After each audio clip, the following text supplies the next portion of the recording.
நண்பர்கள் அனைவருக்கும் இனிய வணக்கம்.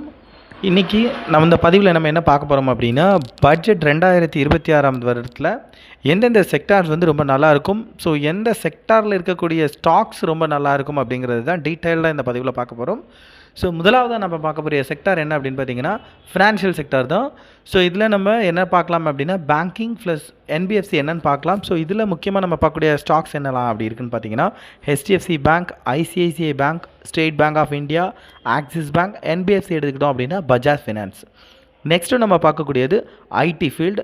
ஸோ ஐடியில் நம்ம என்னென்ன ஸ்டாக்ஸ்லாம் வந்து மேஜராக நல்லா ஃபோக்கஸ் பண்ணலாம் அப்படின்னா, ஏன்னா இது வந்து ஏஐ பேஸ்டில் இப்போ இருக்கக்கூடியதுனால ஸோ ஐடிக்கும் நிறைய டிமாண்ட்ஸ் இருக்குது. ஸோ அதில் முக்கியமாக நம்ம பார்க்கக்கூடிய ஸ்டாக்ஸ் ஆனது TCS, Infosys, tech Mahindra, LTI Mindtree, persistent systems. So next நம்ம பார்க்கக்கூடியது infrastructure and construction.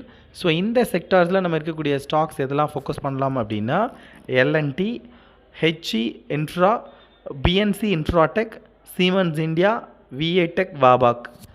So next நம்ம பார்க்கக்கூடியது கன்சியூமர் டிஸ்க்ரிஷனரி.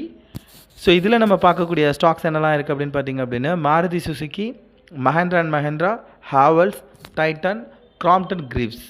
ஸோ நெக்ஸ்ட்டு நம்ம பார்க்கக்கூடிய செக்டர் எஃப்எம்சிஜி. ஸோ இதில் இருக்கக்கூடிய stocks Hindustan Unilever, HUL, Avenue super mart, DMart, ITC, Nestle India, Dabur India. Next நம்ம பார்க்கக்கூடிய industry health care and pharma. So இதில் இருக்கக்கூடியதில் Apollo Hospitals, Mankind Pharma, Sun Pharma, Doctor Reddy Laboratories. So next பார்க்கக்கூடியது renewable energy and power.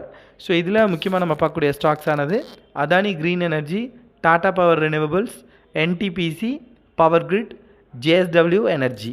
So next நம்ம பார்க்கக்கூடியது automobile and electric vehicle industries. So இதில் நம்ம பார்க்கக்கூடியது டாடா மோட்டார்ஸ், எம்என்டம், எக்ஸைட் இண்டஸ்ட்ரீஸ், போஸ்ட். நெக்ஸ்ட் நம்ம பார்க்கக்கூடியது realty and construction materials. So இதில் நம்ம பார்க்கக்கூடிய ஸ்டாக்ஸ் ஆனது UltraTech cement, Sunteck realty, DLF, Godrej properties. ஃபைனலாக பார்க்கக்கூடியது டிஃபென்ஸ் அண்ட் ஏரோஸ்பேஸ். ஸோ இதில் நம்ம முக்கியமாக பார்க்கக்கூடிய stocks HAL, Hindustan aeronautics, BEL, Bharat electronics, PDL, Bharat dynamics. So ஃபைனலாக நம்ம பார்க்கக்கூடிய செக்டர் என்ன அப்படின்னு பார்த்தீங்க அப்படின்னா, இந்தியன் ரயில்வேஸ், ஸோ ஐஆர்சிடிசி.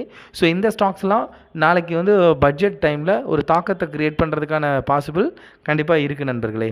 நன்றி, வணக்கம்.